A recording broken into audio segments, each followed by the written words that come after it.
Some people don't need an alarm. They just wake up at the exact same minute, every single morning, weekends included, holidays included, and they don't know why. It isn't luck. It isn't a lighter sleeper. It isn't even a trait you were born with, though it looks exactly like one. Your body's been quietly building this ability the entire time, and by the end of this video, you'll know exactly what it's doing and why some people never develop it at all. Stay until number 8 because it changes what you think you're capable of. Number 1. The moment your eyes open isn't the beginning of waking up, it's the end of it. Hours before you're conscious of anything, your core body temperature starts climbing. Your cortisol begins rising too, slowly at first, building toward the surface.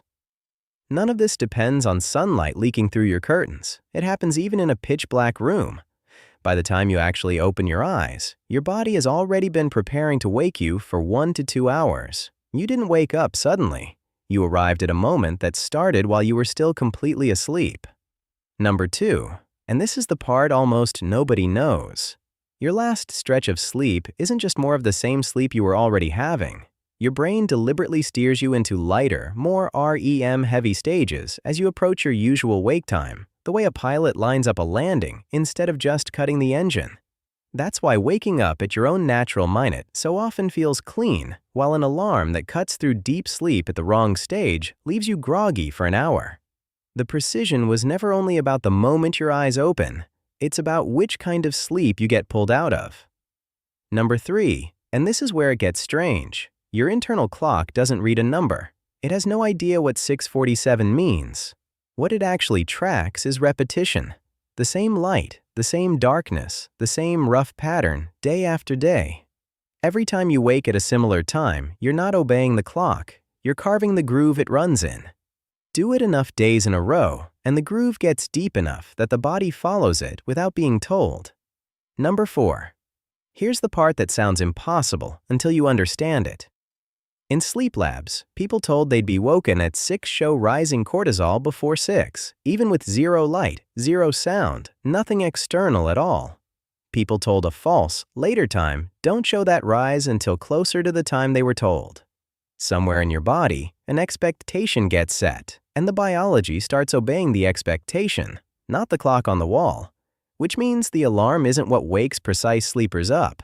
It's just confirming what already started. Number 5, and this is the one that surprises people most. Waking at the exact same minute isn't a trait some people are simply born with, and others aren't. It's not about being a morning person. That's a different thing entirely, and it gets confused with this one constantly. Identical twins can end up with completely different precision, not because their biology diverged, but because one of their schedules stayed steady and the other didn't. This is about how undisturbed the pattern has been allowed to stay. Nothing more mystical than that. Which means the people who seem to have it are usually just the ones who never gave their body a reason to guess. Number 6. So what stops most people from ever getting there? Sleeping in on weekends by even 90 minutes resets the groove enough that Monday's body doesn't recognize the time anymore. A phone screen at midnight tells the clock it's still daytime, and the whole schedule quietly shifts. Every irregular night is your body being asked a slightly different question, and it never gets enough repeats of the same one to lock in an answer. It isn't that your body can't do this.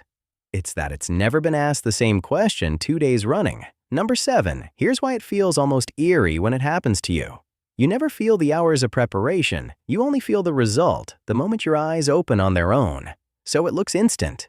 It looks like your body just somehow knew. Ask someone who does this every day how they do it, and most of them can't answer. There's nothing to describe because there was nothing to notice. In reality, it's the least mysterious thing you do all day. It's the most mechanical, most rehearsed process you own.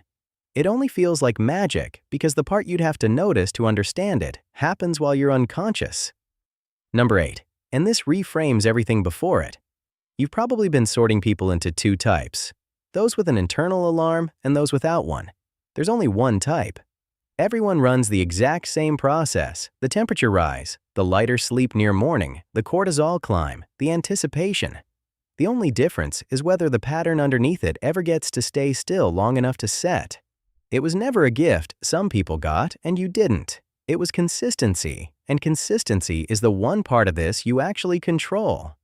So here's what to actually do with this, and it isn't buying a better alarm clock. Stop treating your wake-up time as flexible on the days it's inconvenient. That flexibility is exactly what erases the groove. Pick one time, keep it within 30 minutes even on weekends, and give your body 2 consistent weeks before you judge whether it's working.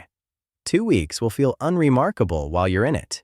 It's usually week 3 where people notice they stopped needing the alarm at all. Get light within the first few minutes of actually waking up. It's the single strongest signal your clock listens to.